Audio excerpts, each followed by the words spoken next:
Mobile phones ఇండస్ట్రీలోనే massive success చూసి $250 billion వాల్యుయేషన్కి reach అయిన company $9 billion ఎట్లా పడిపోయింది. పేపర్ మిల్లా స్టార్ట్ అయిన నోకియా కొన్ని వందల మైల్ స్టోన్స్ని ఎలా అచీవ్ చేసింది. దాని తర్వాత 2008 సంవత్సరంలో 250 మిలియన్ ఫోన్లు అమ్మి ఇండియాలోనే మార్కెట్ లీడర్ అయిపోయింది. ఆ ఫోన్స్ కొనడానికి జనాలు లైన్లు కడుతుండే. ప్రతి టెలిఫోన్ షాపుల్లో గుంపు కూడి నోకియా 1100 ఉందా, నోకియా 1110 ఉందా, నోకియా 105 ఉందా, ఇలా ప్రతి షాప్లలోకి వెళ్ళి అడుగుతుండే. కొన్ని షాప్స్ అయితే సీదా అవుట్ ఆఫ్ స్టాక్ అయిపోతుండే. అసలు షాప్ ఓన్కి అమ్మాల్సిన పనే లేకుంటుండే. అలానే 2013 సంవత్సరంలో నోకియా మొట్టమొదటిసారిగా 41 మెగాపిక్సెల్ కెమెరాతో నోకియా లూమియా 1020 తీసుకొచ్చింది. ఇది ఒక మ్యాసివ్ హిట్. 2011లో ఆఫ్లైన్ మ్యాప్స్ నావిగేషన్ సిస్టమ్ని డెవలప్ చేసిన ఫస్ట్ కంపెనీ నోకియా. అంతెందుకు ఇప్పటి వరకు 30,000కు పైగా పేటెంట్స్ తీసుకుంది, ఇంక్లూడింగ్ 3G, 4G అండ్ 5Gతో సహా. అండ్ కొన్నేళ్ల ముందు నోకియా నాసాతో కలిసి మూన్ మీద 4G టెక్నాలజీని డెవలప్ చేయాలని చెప్పి నాసా వాళ్ళతో పార్ట్నర్షిప్స్ కూడా తీసుకుంది. Nokia research and development team వాళ్ళకి కొన్ని వందల అవార్డ్స్ వచ్చినాయి, ఇంక్లూడింగ్ నోబెల్ ప్రైజ్తో సహా. ఇలా ఇంత సక్సెస్ చూసి ఇంత పెద్ద మ్యాసివ్ హిట్ అయ్యి ఇంత బడా బ్రాండ్లా ఎదిగిన నోకియా ఎలా ఫెయిల్ అయింది? నమస్తే everyone, welcome to set back to bounce back series. మన సిరీస్లో ఇది ఫస్ట్ ఎపిసోడ్. అసలు నోకియా అంత ఎత్తుకు ఎదిగి ఎలా పడిపోయింది అండ్ ఒక కంపెనీ CEO కరెక్ట్ లేకపోతే ఈ పొజిషన్లో ఉన్న కంపెనీని ఈ పొజిషన్కి ఎలా పడేస్తాడో డీటెయిల్డ్గా ఈ వీడియోలో తెలుసుకోండి. దీంట్లో నోకియా రైజ్, రూలు, ఫాల్తో పాటు నోకియా బౌన్స్ బ్యాక్ని కూడా చూస్తారు. సో మరి ఇంకెందుకు ఆలస్యం, లెట్స్ స్టార్ట్ ద వీడియో. 1865లో ఫిన్లాండ్లో ఎస్టాబ్లిష్ అయిన ఈ కంపెనీ మొదట్లో communications, information technology and consumer electronics వాటిలో పనిచేస్తూ ఉండే అండ్ వాటికి సంబంధించిన సర్వీసెస్ అందిస్తూ ఉండే.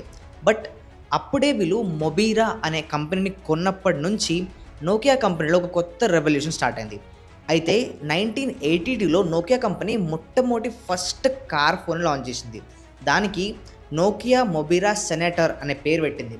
ఈ ఫోన్ దాదాపు 10 కిలోల వెయిట్ ఉంటుండే. దాన్ని మొయ్యాలంటే ప్రజెంట్ జనరేషన్లో 10 కిలోల వాటర్ క్యాన్ ఉంటుంది కదా, అట్లా పట్టుకొని పోతుండే. దాని తర్వాత 1984లో మొబీరా టాక్ మ్యాన్ అని చెప్పేసి ఇంకో ఫోన్ లాంచ్ చేసింది. ఈ ఫోన్ని మనం ఏ కార్లో కావాలంటే ఆ కార్లలో పెట్టుకొని మాట్లాడుకుంటూ నడపచ్చు. ఇప్పుడంటే ఇదంతా నార్మల్ థింగ్, కానీ అప్పట్లో కొత్త టెక్నాలజీ. మనం కార్లలో కూర్చొని పక్కనతో మాట్లాడడం అనేది ఒక పెద్ద విషయం. సో ఇది కూడా ఒక మ్యాసివ్ హిట్ అయిపోయింది. ఈ రెండింటి తర్వాత వచ్చిన ఫోనే నోకియా మొబీరా సిటీ మ్యాన్. ఈ ఫోన్ వచ్చినప్పుడు మొత్తం రెవల్యూషనే క్రియేట్ అయిపోయింది. ఏ సిటీలో చూసినా, ఎక్కడ చూసినా సిటీ మొత్తం ఈ ఫోన్స్ తోటే నిండిపోయింది. అండ్ ఇలాంటి ఫోన్ని కొనాలని చెప్పేసి జనాలు ఫోన్ షాప్ల ముందు బార్లు కడుతుండే. అయితే ఫస్ట్ లాంచ్ చేసిన ఫోన్ 10 కిలోలు, సెకండ్ ఫోన్ 5 కిలోలు అండ్ ఈ మూడో ఫోన్ని 800 గ్రాములలోనే లాంచ్ చేయడం వల్ల జనాలంతా ఎగబడి మరీ ఉన్నారు. ఇక్కడ నుంచి నోకియా తగ్గకుండా స్పీడ్గా వెళ్ళిపోతూ వచ్చింది. అలా 1994 వచ్చేసరికి నోకియా మొట్టమొదటి ఫీచర్ ఫోన్ లాంచ్ చేస్తుండే. అయితే వీళ్ళు ఈ ఫోన్ లాంచ్ చేసే ముందు ఆ కంపెనీ మ్యానుఫ్యాక్చర్ వాళ్ళకి ఈ మధ్య మన నోకియా ఫోన్స్ చాలా ఎక్కువ అమ్ముడవుతున్నాయి, సో దీన్ని కొంచెం ప్రొడక్షన్ వాల్యూ ఎక్కువ పెంచుదాం, ఈ ఫోన్ని ఎక్కువ తయారు చేయండి, దాదాపు 4 లక్షల ఫోన్ల వరకు వీటిని తయారు చేయండి అని చెప్పేసి వాళ్ళకి ఆర్డర్ ఇచ్చింది. బట్ వాళ్ళు ఇక్కడ ఒక పెద్ద మిస్టేక్ చేశారు. ఈ కంపెనీ వాళ్ళు 4 లక్షల మంది ఫోన్లు కొంటారు అనుకుంటే ఆ నెంబర్ క్రాస్ అయిపోయి 2 కోట్ల మంది వరకు ఈ ఫోన్ని కొనడం స్టార్ట్ చేశారు. అట్లా కంపెనీ ఎక్స్పెక్ట్ చేసే దానికంటే ఇది చాలా ఎక్కువ రీచ్ అయిపోయింది. 1994లో వీళ్ళు ఒక అంచనా వేసారు. 1999 వచ్చేసరికి దాదాపు 4 కోట్ల మంది వరకు నోకియా లోపలికి వస్తారు. సో అలా మనం కొన్ని ఎక్కువ ఫోన్స్ తయారు చేద్దాం అని అనుకుంటే 1999 వచ్చేలోపు 25 కోట్ల మంది వరకు ఈ మొబైల్ ఫోన్స్ కొనడానికి ఇంట్రెస్ట్ చూపించారు. అయితే 1997-98 వచ్చేలోపు నోకియా మొత్తం మార్కెట్ని క్యాప్చర్ చేసుకొని మోటరోలాను కూడా క్రాస్ అయిపోయి వెళ్ళిపోయింది. అయితే కేవలం అమెరికా అండ్ యూరప్ వాళ్ళకి అమ్మినందుకే ఇంత పెద్ద 25% మ్యాసివ్ మార్కెట్ని క్యాప్చర్ చేయగలిగింది. బట్ ఇంకా ఇండియా, రష్యా, చైనా మిగిలినాయి. ఈ కంట్రీస్ లోపలికి లాంచ్ చేయాలని చెప్పేసి నోకియా పక్కా ప్లానింగ్ తోటి 2003 అండ్ 2005 సంవత్సరంలో ఈ 2 ఫోన్స్ లాంచ్ చేసింది. ఈ 2 ఫోన్స్ వచ్చి అవి క్రియేట్ చేసిన సునామీ అంతా ఇంత కాదు. Nokia 1100, Nokia 1110.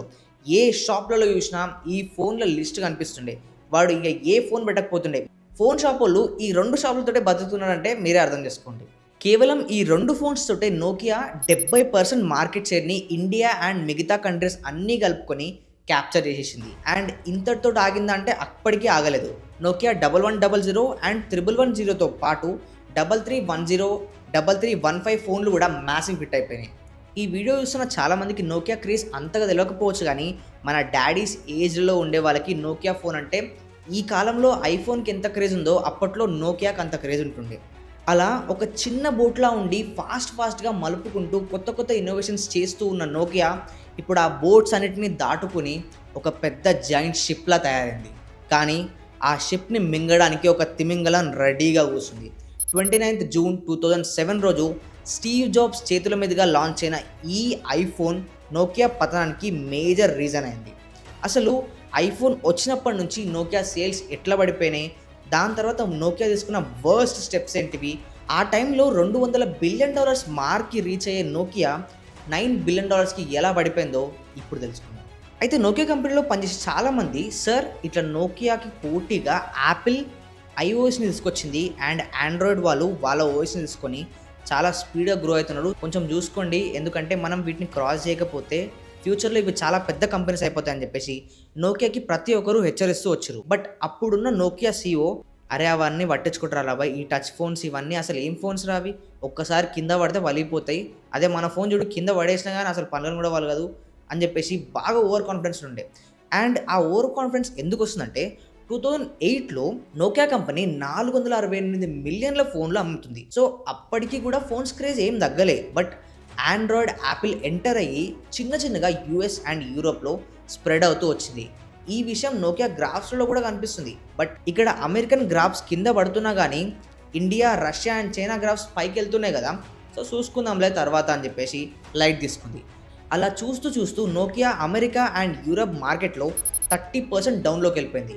అప్పుడు నోకియాకి అర్థమైంది, లేదు ఈ కంపెనీస్ చాలా గట్టిగా వస్తున్నాయి, సో మనం కూడా పోటీ చేయాలని చెప్పేసి వాళ్ళు ఏం చేద్దామని ఆలోచించడం స్టార్ట్ చేశారు. అలా వాళ్ళ రీసెర్చ్ అండ్ డెవలప్మెంట్ టీం వాళ్ళకి, మీరు కూడా టచ్ ఫోన్స్ని తయారు చేస్తూ ఉండండి, మేము అప్పటిలోపు ఇండియా, రష్యా అండ్ చైనా మార్కెట్ని క్యాప్చర్ చేస్తాం అనుకునే టైంలోనే Samsung and Motorola companies India and China market మొత్తాన్ని డామినేట్ చేయడానికి వచ్చేసినాయి. అయితే శాంసంగ్ వచ్చిన వెంటనే 50 ఫ్లిప్ ఫోన్స్ లాంచ్ చేసింది and Motorola 40 flip phones launch చేసింది. ఇలా యూఎస్లో యాపిల్ ఆండ్రాయిడ్, ఇండియా చైనాలో శాంసంగ్ మోటో మొత్తం ఆక్యుపై చేయాలని చూసేస్తున్నాయి. ఇలా పెద్ద జాయింట్ నోకియా సేల్స్ బాగానే అవుతున్నాయి, కాకపోతే జనాల ఇంట్రెస్ట్ మాత్రం వేరే దిక్కు వెళ్ళిపోతుంది. ఇదంతా అర్థం చేసుకుంటున్న నోకియా ఏదో ఒకటి చేయాలి, ఏదో ఒకటి లాంచ్ చేయాలి అని చెప్పేసి వాళ్ళ రీసెర్చ్ అండ్ డెవలప్మెంట్ టీం వాళ్ళకి చెప్తూ వస్తుంది. అలా చాలా కష్టపడి వాళ్ళ టీం వాళ్ళు యాపిల్కి అండ్ ఆండ్రాయిడ్కి పోటీగా సింబియన్ ఓఎస్ అని చెప్పేసి నోకియా కోసమే సపరేట్ ఓఎస్ని తీసుకొచ్చారు. అయితే చాలామంది ఏం చెప్పారంటే, నోకియాని ఆండ్రాయిడ్ లోపలికి వెళ్తే మీరు దాంట్లో కూడా రూల్ చేయొచ్చు సార్ అని చెప్పేసి చెప్పారు. బట్ నోకియా రూలింగ్ చేస్తున్న టైంలో ఈ యాపిల్ అండ్ ఆండ్రాయిడ్ రెండు బచ్చా కంపెనీలే. సో వీళ్ళ ఓఎస్కి పోటీగా మనం కూడా ఏదైనా దేవాలని చెప్పేసి సింబియన్ ఓఎస్ని లాంచ్ చేశారు. బట్ ఆండ్రాయిడ్ అండ్ యాపిల్తో కంపేర్ చేసుకుంటే ఈ ఓఎస్ జనాలకే పెద్దగా ఎక్కలేదు. అండ్ ఇంకోటి, 2010 సంవత్సరం వచ్చేలోపు యాపిల్లో 3 లక్షల యాప్స్ కంటే ఎక్కువ యాప్స్ ఉన్నాయి అండ్ ఆండ్రాయిడ్లో 125,000 యాప్స్ అనేవి ఆల్రెడీ వచ్చేసినాయి. బట్ ఈ సింబియన్ ఓఎస్లో మాత్రం కేవలం 25,000 యాప్స్ మాత్రమే ఉండే. సో జనాలకి ఎక్కువ వెరైటీ లేదు అండ్ వాడడానికి ఒక రీజన్ లేదు, మాకు ఆల్రెడీ అక్కడ మంచిగా ఇస్తూనే ఉన్నాడు వాడు, నీ దగ్గరికి ఎందుకు వస్తానని చెప్పేసి ఇవి ఉన్నాయి. అయితే ఈ గ్యాప్లో శాంసంగ్, మోటోరోలా అండ్ HTC ఈ 3 కంపెనీస్ వాళ్ళ మార్కెట్ షేర్ని పెంచుకోవాలని చెప్పేసి ఆండ్రాయిడ్ లోపలికి వెళ్ళి మీ ఓఎస్ఏ మాకు ఇచ్చేసేయండి అని చెప్పేసి వాళ్ళ ఓఎస్ తీసుకొని చిన్నగా మార్కెట్ క్యాప్చర్ చేద్దామని వెళ్తూ ఉన్నాయి. బట్ అదే టైంలో నోకియా చిన్నగా కంపెనీలో ఉండే ఎంప్లాయీస్ని పీకేస్తూ అసలు ఏం చేస్తున్నారా మీరు పని అని చెప్పేసి చాలా వరకు ఎంప్లాయీస్లని కంపెనీ నుండి తీసేసింది. అలా ఒక్కొక్క టైంలో 1000 మందికి పైగా ఎంప్లాయీస్ నోకియా కంపెనీ నుంచి వెళ్ళిపోయిన వాళ్ళు కూడా ఉన్నారు. ఇదంతా చూస్తున్న బోర్డ్ మెంబర్స్కి అసలు మన కంపెనీలో ఏదో ఒక మిస్టేక్ జరుగుతుంది, కంపెనీ CEOనే కరెక్ట్ లేదని చెప్పేసి CEOని మార్చేద్దామని చెప్పేసి ఒక బోల్డ్ డెసిషన్ తీసుకున్నారు. బట్ ఆ మార్చేటోడిని ఎవరైనా మంచిగా తీసుకొని రావచ్చు కదా. స్టీఫెన్ ఎలాబ్ అనే వ్యక్తిని CEO చేసిరు. ఈయన ఇంతకుముందు నోకియాలో పనిచేసిన అంటే అట్లా కూడా కాదు, ఈయన ఇంతకుముందు మైక్రోసాఫ్ట్ కంపెనీలో మనం ఇప్పుడు చూస్తున్న ఎక్సెల్, PPT ఇలాంటివన్నీ చేస్తుండే కదా, అప్పట్లో ఆ డివిజన్లో వర్క్ చేసిన వ్యక్తి. సో ఈయనని CEO చేసిన వెంటనే ఈ CEO అందరి దగ్గరికి వచ్చి, ఇప్పుడు మనం ఒక మంటల్లో అంటుకున్న బిల్డింగ్ లోపల ఉన్నాం, మన బిల్డింగ్ కింద మొత్తం నీళ్ళే ఉన్నాయి, ఒకటి మనకి వీలైతే ఈ బిల్డింగ్ మంటలను ఆర్పనికైనా ట్రై చేయాలి, లేకపోతే కింద ఉన్న ఆ వాటర్లకైనా దూకి కంపెనీని సేవ్ చేయాలి అని చెప్పేసి స్టీఫెన్ ఎలాప్ కొన్ని బోల్డ్ స్టెప్స్ తీసుకుంటూ అండ్ ఆ స్టెప్స్ని కరెక్ట్ ఫాలో అయ్యి ఉంటే నోకియా ఇప్పటికి కూడా మార్కెట్ లీడర్ అవుతుండే. అయితే వీళ్ళు తీసుకున్న మొట్టమొదటి స్టెప్ ఏంటిదంటే నోకియా కంపెనీని ఆండ్రాయిడ్ ఓఎస్ ద్వారా లాంచ్ చేయడం. ఇలా చేసిండుంటే ఇప్పుడు శాంసంగ్ మనకు కనిపించకపోతుండే, జస్ట్ నోకియానే రూల్ చేస్తూ ఉండే. అయితే స్టీఫెన్ ఎలాప్ ఆండ్రాయిడ్లోకి నోకియాని కలుపుదామని చెప్పేసి ఆ కంపెనీస్ దగ్గరికి వెళ్ళే గ్యాప్లనే వీళ్ళ దిమాగ్లకు ఏం తిరిగిందో ఏమో తెలియదు, కానీ మనం ఇంత పెద్ద కంపెనీ అండ్ మనం రూల్ చేస్తున్న టైంలో ఈ చిన్న కంపెనీస్ అప్పుడప్పుడే పుట్టినాయి, వీటి దగ్గరికి మనం అడగడం ఏంది, అండ్ ఈ బొక్కలో సింబియన్ ఓఎస్ కూడా అంత మంచిగా పనిచేస్తలేదు, మనకు ఒక ప్రాపర్ ఓఎస్ కావాలి అండ్ వీళ్ళ దగ్గర మనం రిలే కావద్దు అని చెప్పేసి ఆ బండిని సీదా యూటర్న్ తిప్పుకొని మైక్రోసాఫ్ట్ కంపెనీ దగ్గరికి వెళ్ళారు. మైక్రోసాఫ్ట్ వాళ్ళ దగ్గరికి వచ్చి మీ దగ్గర సాఫ్ట్వేర్ ఉంది, మా దగ్గర హార్డ్వేర్ ఉంది, మన 2 కంపెనీస్ కలిసి ఒక మంచి ఫోన్ని తయారు చేద్దామని చెప్పేసి ఒక డీల్ కుదుర్చుకుంది. అండ్ ఎలాగో స్టీఫెన్ ఎలాప్ ఇంతకుముందు మైక్రోసాఫ్ట్లో ఉండు కాబట్టి వీళ్ళ రిలేషన్స్ అనేవి ఇంకా స్ట్రాంగ్ అవుతాయి అని చెప్పేసి అందరూ ఓకే అనేసారు. బట్ ఈ డెసిషన్ నోకియా కంపెనీ ఇంకా డౌన్లోకి వెళ్ళేలా చేసింది. N&M నోకియా అండ్ మైక్రోసాఫ్ట్ కలిసి మొనాపొలీ క్రియేట్ చేద్దాం అనుకున్నాయి. బట్ ఇన్నేళ్లలో జనాలకి నచ్చి ఒక మంచి క్యాపబుల్ ఓఎస్ని ఇప్పటి వరకు తయారు చేయలేకపోయింది. అయితే ఇక్కడ మిస్టేక్ ఏడ జరిగిందో చెప్తా వినండి. మైక్రోసాఫ్ట్ కంపెనీకి క్లియర్ ఒక విజన్ ఉంది and Nokia company CEO Stephen ఎలాప్కి కూడా ఒక విజన్ ఉంది. అయితే ఈ 2 కంపెనీస్ కలిసి మొనాపొలీ క్రియేట్ చేద్దాం అనుకున్నాయి. అప్పటికే మైక్రోసాఫ్ట్ కంప్యూటర్స్లో, ల్యాప్టాప్స్లో అండ్ సాఫ్ట్వేర్లో కింగ్ లాగా ఉంది. వీళ్ళు మొబైల్ ఫోన్లో కూడా ఎంటర్ అవ్వాలని చెప్పేసి మైక్రోసాఫ్ట్ ట్రై చేస్తుంది. ఆ ప్లేస్లోనే స్టీఫెన్ ఎలాప్ దాంట్లోకి వచ్చిండు. సో స్టీఫెన్ ఎలాప్ మైండ్లో ఏముందంటే ఇప్పుడు ఈ నోకియాని మైక్రోసాఫ్ట్ వాళ్ళు కొనేటట్టు చేస్తే చిన్నగా నోకియా మైక్రోసాఫ్ట్ లోపలికి వెళ్ళిపోయిన తర్వాత వాటి ద్వారా ఒక ఫోన్ని లాంచ్ చేసి దాన్ని సక్సెస్ చేస్తే నేను సీదా మైక్రోసాఫ్ట్ CEO అయిపోవచ్చు, అప్పుడు నోకియా నా కంట్రోల్లోనే ఉంటుంది, మైక్రోసాఫ్ట్ కూడా నా కంట్రోల్లోనే ఉంటుంది అని చెప్పేసి స్టీఫెన్ ఎలాప్ ఈ ప్లాన్ వేసిండు. బట్ ఈ 2 కంపెనీల ప్లాన్ అట్టర్ ఫ్లాప్ అయిపోయింది. అయితే అప్పట్లో $7 బిలియన్ ఖర్చు పెట్టించి మైక్రోసాఫ్ట్తో నోకియా కొనిపించేలా స్టీఫెన్ ఎలాప్ చేసిండు. బట్ అట్లా చేసినప్పటికీ వాళ్ళు ప్రాపర్ రీసెర్చ్ చేయకుండా ఏదో వాళ్ళకి నచ్చినట్టు అండ్ కంప్యూటర్లో ఉన్నట్టు మైక్రోసాఫ్ట్తో ఒక ఓఎస్ తయారు చేసారు. కానీ జనాలకి ఇంత కాంప్లెక్స్ ఓఎస్ అర్థం కాక ప్రతి ఒక్కరు ఆండ్రాయిడ్ అండ్ యాపిల్ అనే ఉన్నారు. చెప్పాలంటే అప్పటికి నోకియా క్రేజ్ ఏం తగ్గలేదు. బట్ వీళ్ళు తీసుకొచ్చిన ఈ చెత్త ప్రోడక్ట్ల వల్లనే జనాల ఇంట్రెస్ట్ అంతా అటువైపు మళ్ళింది. అయితే ఇదంతా విషయం నోకియా బోర్డ్ మెంబర్స్కి చాలా ఏళ్ళ తర్వాత తెలిసింది. అండ్ అప్పటికి వాళ్ళంతా ఏమనుకున్నారు, నేను మా కంపెనీలో జాయిన్ చేయించుకుందే నోకియా డౌన్ఫాల్లోకి వెళ్తుంది, దాన్ని నువ్వు రైజ్ చేయాలని చెప్పి. బట్ నువ్వేం చేసినావు, దీనికి వేరే ఓఎస్ ఇచ్చి దాన్ని మైక్రోసాఫ్ట్లో అమ్మేసి దాని తర్వాత నేను మైక్రోసాఫ్ట్ CEO అవుతా అని చెప్పేసి నువ్వు ఏదో ఒక ప్లాన్లో వచ్చినావు. సో కరెక్ట్ CEO కాదు నువ్వు అని చెప్పేసి బోర్డ్ మెంబర్స్ అంతా డిసైడ్ అయిపోయి నోకియా సెకండ్ టైం కూడా రాంగ్ స్టెప్ తీసుకుందని చెప్పి అప్పుడు వాళ్ళకి అర్థమైపోయింది. సో స్టీఫెన్ ఎలాప్ వచ్చినప్పటి నుంచి ఈ కంపెనీని ఎట్లా నాశనం పట్టించాలి అనే చూసిండు. అప్పట్లో ఈ సిచ్యువేషన్ అంతా చూసిన వాళ్ళు ఈయనని ట్రోజన్ హార్స్ స్టోరీతో కంపేర్ చేసారు.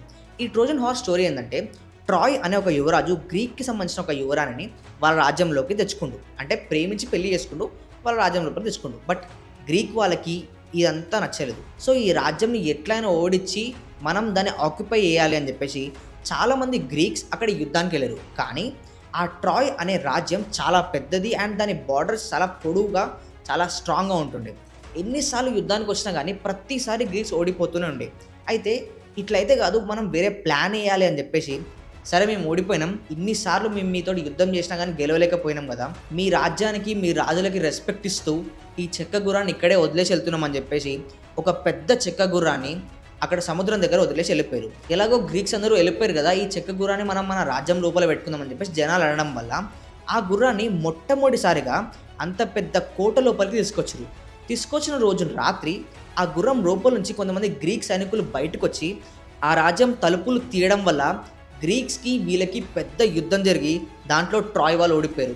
ఇలా ఈ స్టీవ్ ఎలాప్ కూడా ఎక్కడి నుంచో వచ్చి నోకియా లోపలికి ఎంటర్ అయిపోయి మొత్తం నోకియాని కొలాబ్స్ చేసి పడేసిండు అని చెప్పేసి ఆ స్టోరీతో ఇదని కంపేర్ చేశారు. అండ్ ఈయన రాకముందుకు $250 బిలియన్ వాల్యుయేషన్ ఉన్న కంపెనీ $14 బిలియన్ వచ్చింది అండ్ బాటమ్ $9 బిలియన్ కూడా టచ్ చేసింది. ఒక పెద్ద యుద్ధం చేసి ఓడిపోయిన తర్వాత ఆ రణభూమి మొత్తం ఎలా ఎర్రగా ఉంటుందో నోకియా గ్రాఫ్స్ అన్నీ కిందికి పడిపోయి మొత్తం ఎర్రగా అయిపోయింది. అలా నోకియా మారాలి, నోకియా చేంజ్ చేయాలి అని చెప్పేసి చుట్టుపక్కల మొత్తం చూసినా కానీ నోకియా ప్రతి విషయంలో డౌన్కి వెళ్ళిపోయింది. బట్ నోకియాని ఎలా అయినా పైకి తేవాలి అని చెప్పేసి ఒక్క వ్యక్తి ఆ కంపెనీ కోసం ఆ కంపెనీని కాపాడుతూ కూర్చుండు. ఆయననే రాజీవ్ సూరి. నోకియాలో కొన్ని డివిజన్స్ ఉన్నాయి.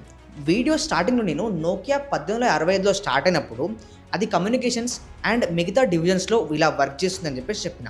అలా Nokia NSN Nokia services network డివిజన్లో రాజీవ్ సూరి అనే వ్యక్తిని 2009లో సీఈఓని చేసిరు. కంపెనీ సీఈఓ కాదు, జస్ట్ ఆ డివిజన్కి మాత్రమే సీఈఓ. ఇక్కడ స్టీఫెన్ ఎలాప్ కంపెనీ మొత్తాన్ని నాశనం చేసే పనులుంటే ఈయన కంపెనీని ఏ విధంగా గ్రో చేయాలి అనే పనులు ఉన్నాడు. సో స్టీఫెన్ ఎలాప్ వెళ్ళిపోయిన తర్వాత ఈయనని పిలిచి, సూరి కంపెనీ మొత్తం నాశనం అయిపోయిందయా, ఎట్లా చేసావో ఏం చేసావో మాకు తెలియదు, బట్ నువ్వే దీన్ని కాపాడాలి అని చెప్పినప్పుడు, సార్ మార్కెట్ మొత్తంలో ఇప్పుడు ఆల్రెడీ చాలా ఫోన్స్తో చాలా Chinese companies and US Europe కంపెనీస్తో చాలా నిండిపోయినాయి. బట్ ఇలాంటి టైంలో మనం నోకియాని ఫోన్ల ద్వారా తీసుకుపోవడం, ఫోన్ ద్వారా హిట్ చేయించడం అనేది పెద్ద టాస్క్. దానికి బదులుగా మనం 5G టెక్నాలజీ మీద వర్క్ చేద్దామని చెప్పిండు. అయితే స్టీఫెన్ ఎలాప్ లాగా ఈయన వేరే కంపెనీ నుంచి వచ్చిన వ్యక్తి కాదు, 1990 నుండి నోకియాలోనే ఉన్నాడు. సో నోకియా ఎలా గ్రో అయింది అండ్ ఎలా డౌన్ అయింది అన్న విషయం ఈయన కంప్లీట్గా తెలుసు, ఒక బ్రీఫ్ ఐడియా ఉంది. సో ఈయన చేతిలో కంపెనీ పెడితే పక్క గ్రో అవుతుంది అన్న నమ్మకంతో ఈయనకే మొత్తం ఇచ్చేసారు. దాని తర్వాత కంపెనీని ఎట్లా డెవలప్ చేసిండో ఇప్పుడు మీకు చెప్తా వినండి. నోకియా దాని తర్వాత చాలా పెద్ద మొత్తంలో, అప్పటికీ ఉంది వాళ్ళ దగ్గర జస్ట్ $9 to $14 బిలియన్ మాత్రమే, బట్ అందులోనే పెద్ద మొత్తంలో వీళ్ళు 5G టెక్నాలజీ మీద ఇన్వెస్ట్ చేశారు. అది కూడా 2014 నుంచి 2018 సంవత్సరంలో టోటల్ వీళ్ళ అమౌంట్లో చాలా మొత్తం 5G టెక్నాలజీ కోసమే ఖర్చు పెట్టారు. అలా ఈ టెక్నాలజీతో వర్క్ చేస్తూనే నోకియా రెఫ్ షార్క్ అనే టెక్నాలజీని కనిపెట్టారు. సింపుల్గా ఈ 5G టెక్నాలజీ ఎక్కడెక్కడ యూజ్ అవుతుంది అంటే బేస్ స్టేషన్స్ అండ్ యాంటీనాస్లలో యూజ్ అవుతుంది. మన భాషలో చెప్పాలంటే మన ఇంటి దగ్గర ఉండే టవర్లలో అండ్ యాంటీనాలలో వీటిని పెడతారు. వీటి ద్వారా మనం 5G టెక్నాలజీని ప్రతి ఫోన్ కంపెనీ వాళ్ళకి అందించవచ్చు. అయితే వీళ్ళు ఇంటిగ్రేట్ చేసిన ఈ 5G టెక్నాలజీ చాలా టెక్నాలజీస్కి పోటీ ఇస్తూ వచ్చింది. అండ్ ఇంకొకటి, వీళ్ళ టవర్స్ నుంచి 28 Gbps నుంచి 83 Gbps వరకు డేటాని మనం ట్రాన్స్ఫర్ చేయొచ్చు. అలా అంత స్పీడ్గా వీళ్ళ నెట్వర్క్ పనిచేయడం వల్ల చాలా కంపెనీస్ వీళ్ళని అప్రోచ్ అయ్యారు. అప్పట్లో నోకియాకి పోటీగా ఉన్న 2 కంపెనీస్, ఒకటి హువావే, ఇంకొకటి ఎరిక్సన్. ఈ 2 కంపెనీస్ని దాటేసి నోకియా ఒక సపరేట్ మొనోపొలీ క్రియేట్ చేద్దాం అనుకుంటుంది. అలా నోకియా కంపెనీ మొబైల్ ఫోన్ మీద ఉన్న ఫోకస్ మొత్తాన్ని కొంచెం సైడ్ కట్టి 5G టెక్నాలజీ మీద వర్క్ చేయడం వల్ల వివిధ దేశాల్లో చాలా ఫేమస్ కంపెనీస్ అయిన AT&T, వొడాఫోన్ టెక్నాలజీ అండ్ చైనాలో అతి పెద్ద కంపెనీ అయిన NTT డొకోమో, ఈ కంపెనీస్ వాళ్ళు నోకియాని అప్రోచ్ అయ్యి, మీరు మీ సెల్ ఫోన్ టవర్స్ ద్వారా మీ చిప్స్ ద్వారా మాకు 5G నెట్వర్క్ అందించండి అని చెప్పేసి ఒక డీల్ కుదుర్చుకున్నాయి. అలా ఒకప్పుడు మార్కెట్ లీడర్గా ఉన్న నోకియా మొత్తం మార్కెట్ అంతా కోల్పోయి 5G నెట్వర్క్స్లో వీళ్ళ మార్కెట్ని మళ్ళీ పెంచుకుంటూ వస్తుంది. ప్రజెంట్ ఈ 5G టెక్నాలజీ చిప్స్లలో 29% మార్కెట్ని మన నోకియా ఒక్కదే క్యాప్చర్ చేస్తూ వచ్చింది. ఇంకా చిన్నగా దీన్ని ఇంప్రూవ్ చేస్తూ ఇంకా స్కేల్ చేయాలి అనే ప్లాన్లో ఈయనున్నాడు. అండ్ బ్రో, ఇప్పుడు ఈ చిప్స్ అన్నీ బాగానే ఉన్నాయి, బట్ నోకియా ఫోన్ మళ్ళీ మనకి రాదా అంటే, $7 బిలియన్ పెట్టి మైక్రోమాక్స్ వాడు నోకియాని కొన్న తర్వాత దాంతో పెద్ద యూజ్ ఏం రాలే వాళ్ళకి. సో వాళ్ళు HTC కంపెనీకి నోకియాని అమ్మిరు. సో ఆ విధానం ఎట్లుందంటే, వీళ్ళు 10 years వరకు డీల్ కుదుర్చుకురు. అంటే 10 ఏళ్ల పాటు HTC అండర్లో నోకియా ఉంటుంది, మీరు ఎట్లయినా ఫోన్స్ తయారు చేయండి అండ్ ఫోన్ సేల్స్ని పెంచుకోండి, మా బ్రాండ్ వాల్యూ కూడా యూజ్ చేసుకోండి అని చెప్పేసి ఒక కాంట్రాక్ట్ చేయించుకురు. అది 2016లో చేయడం వల్ల ఇప్పుడు 2026 వచ్చే లోపు ఈ కాంట్రాక్ట్ అనేది ఎక్స్పైర్ అయిపోతుంది. దాని తర్వాత నుంచి ఈ 5G చిప్స్ తోటి అండ్ ఇప్పుడున్న ఈ క్రేజ్ తోటి నోకియా వాళ్ళు ఒక కొత్త మోడల్ ఫోన్ని లాంచ్ చేయబోతున్నారు. అండ్ ఈ HTC వాళ్ళతో డీల్ ఉన్నందుకు వీళ్ళు పెద్దగా ఇన్నోవేషన్ చేయకుండా జస్ట్ సైలెంట్ నార్మల్గా ఉన్నారు. బట్ ఎప్పుడైతే ఈ డీల్ బ్రేక్ అయిపోతుందో దాని తర్వాత నుంచి ఒక కొత్త రెవల్యూషన్ మనం చూడొచ్చు. మొబైల్ ఫోన్స్ ఇండస్ట్రీలో కూడా స్టీవ్ జాబ్స్ ఐఫోన్ తెచ్చినప్పటి నుంచి ఇప్పటి వరకు టచ్ ఫోన్స్ నుంచి స్మార్ట్ ఫోన్స్ అనే దాంట్లో కెమెరా ఇది అది అని చెప్పేసి కొన్ని ఫీచర్స్ మాత్రమే చూసినాం. బట్ ఒక మేజర్ చేంజ్, ఒక మ్యాసివ్ చేంజ్ మాత్రం ఈ టచ్ ఫోన్స్లో చూడలేదు. సో నోకియా ఇంకొక కొత్త టెక్నాలజీతో వచ్చి ఈ రెవల్యూషన్ని చేంజ్ చేయగలిగితే మళ్ళీ నోకియా మార్కెట్ లీడర్ అవుతుంది అండ్ ప్రతి ఒక్కరి చేతులలో మళ్ళీ మనం నోకియా ఫోన్స్ని చూడొచ్చు. సో ఈ 2 విధాలుగా నోకియా కంపెనీ మళ్ళీ కంబ్యాక్ ఇవ్వబోతుంది. ఎంతమంది నోకియా కంబ్యాక్ కోసం ఎదురు చూస్తున్నాడో కామెంట్ సెక్షన్లో చెప్పండి. మన ఫస్ట్ ఎపిసోడ్ ఎలా ఉందో కూడా కామెంట్ సెక్షన్లో చెప్పండి. ఇప్పటి నుంచి డీటెయిల్డ్గా కంపెనీ లోపలికి వెళ్ళిపోయి కాంప్లెక్స్ విషయాల్ని సింపుల్గా ఎక్స్ప్లెయిన్ చేస్తాం. అండ్ ఒక కంపెనీ గురించే కాదు, ఒక వ్యక్తి ఎలా కంబ్యాక్ అయ్యిండు అని కూడా చెప్తాం. నెక్స్ట్ వీడియో జాగ్వార్ మీద రాబోతుంది. మీకు నోటిఫికేషన్ రావాలనుకుంటే ఇప్పుడు సబ్స్క్రైబ్ చేసుకొని బెల్ ఐకాన్ని ఆల్లో పెట్టుకోండి. సో ఫ్రెండ్స్, ఇది వీడియో ఇన్ఫర్మేటివ్గా అనిపిస్తే వీడియోని లైక్ చేసి షేర్ చేయండి. మరిన్ని ఇలాంటి వీడియోస్ కోసం మన ఛానల్ సబ్స్క్రైబ్ చేసుకోండి. See you in the next video. Thank you for watching. This is Sai Vardhan signing of.